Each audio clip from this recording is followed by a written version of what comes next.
primer lugar, muchas gracias por la invitación. Bueno, bien, entiendo de que esta es una reunión de diálogo, de intercambio de opiniones sobre cómo estamos entendiendo el problema de la ciudad y cómo vamos a enfrentar, entiendo yo, el próximo periodo político electoral que se avecina, que es una situación muy difícil.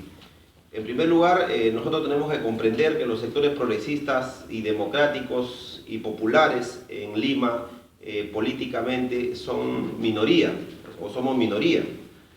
Así nos juntemos todos juntos, o caminemos todos juntos, obviamente la derecha en Lima es sumamente poderosa y eso lo ha demostrado en las últimas elecciones de 2014 y las elecciones de 2016.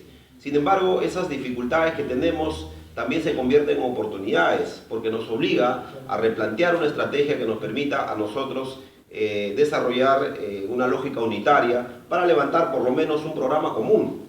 Porque si bien posiblemente en la medida que se va acercando el proceso electoral, las diferencias se van profundizando, sin embargo yo creo que el problema, más allá de quién sean los candidatos o quiénes sean los partidos que desde esta orilla ganen las elecciones, lo importante es que levante un programa que resuelva los grandes problemas de la ciudad y de cada uno de nosotros.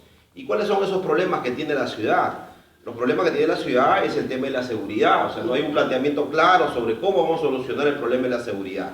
Si pasa porque la policía, en todo caso, tenga una naturaleza municipal, si pasa por darle mayor poder a la política o este modelo de policía municipal a través de los serenos, en fin, o sea, necesitamos discutir sobre el problema de la seguridad, necesitamos discutir sobre el problema de transporte, o sea,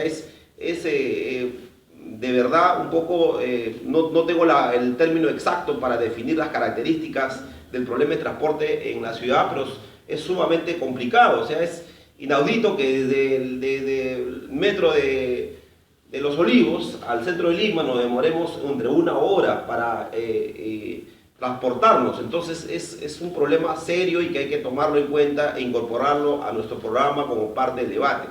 El problema de la informalidad, o sea, es inconcebible de que una persona crea su propio empleo, o sea, busque los mecanismos alternativos para poder sobrevivir correctamente y la municipalidad, en lugar de ayudarlo en crear los mecanismos para mejorar su desarrollo productivo, económico y comercial, lo que hace es meterle palo, ¿no? O sea, esa escena finalmente pone de manifiesto lo que aquí ya se ha señalado, una crisis del modelo de gestión predominante en los últimos 30 años.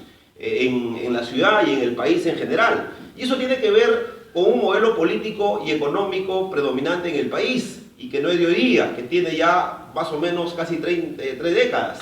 Y eso se expresa políticamente en la necesidad de hacer un replanteamiento del modelo político, económico y social. Y desde nuestro punto de vista, desde el lado de más democracia, desde el lado de democracia directa, nosotros hemos señalado de que no basta ganar las elecciones municipales, no basta ganar las elecciones regionales, no basta ganar las elecciones nacionales, necesitamos plantear una alternativa al modelo económico, político y social.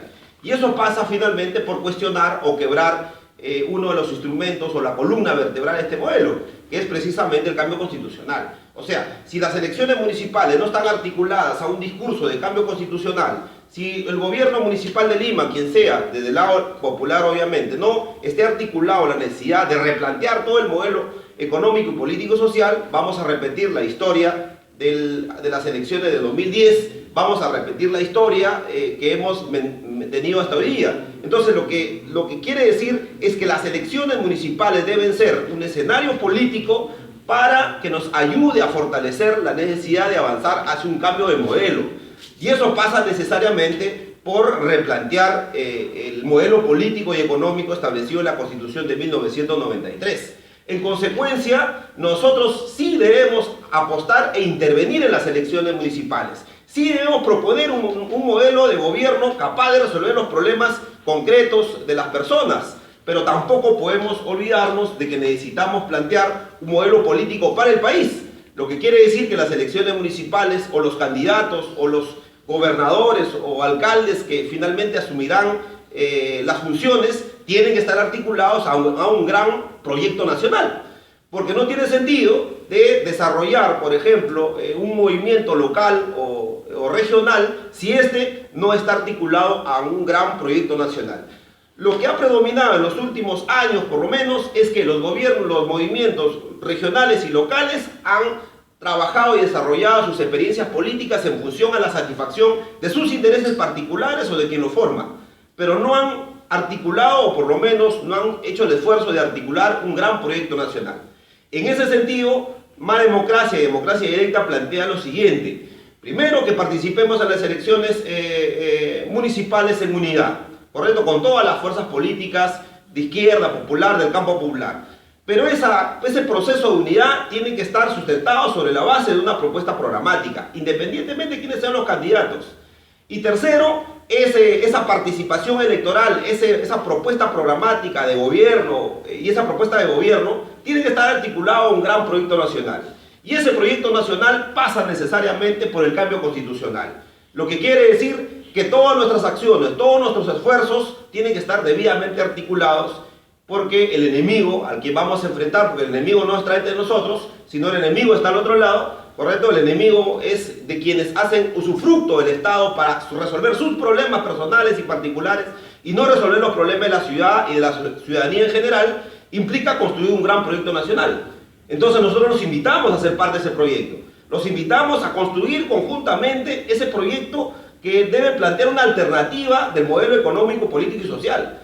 Y eso pasa necesariamente por el cambio constitucional, y para nosotros el cambio constitucional no pasa por el Congreso de la República, no pasa por el Ejecutivo. Para nosotros el cambio constitucional pasa por la participación directa de los ciudadanos. ¿A través de qué? A través de un referéndum, a través de la consulta popular, lo que quiere decir que es por primera vez después de 200 años iríamos finalmente a aprobar un documento constitucional como consecuencia de la participación ciudadana producto del gran debate nacional.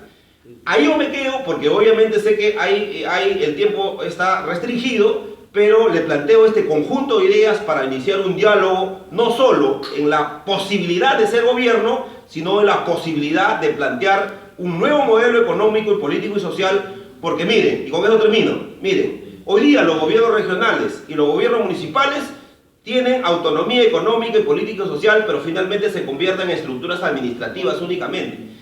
Los docentes que hoy día están en huelga, de acuerdo a la nueva estructura, debió resolverlo los gobiernos regionales, ¿correcto? Pero ¿por qué no lo resuelven?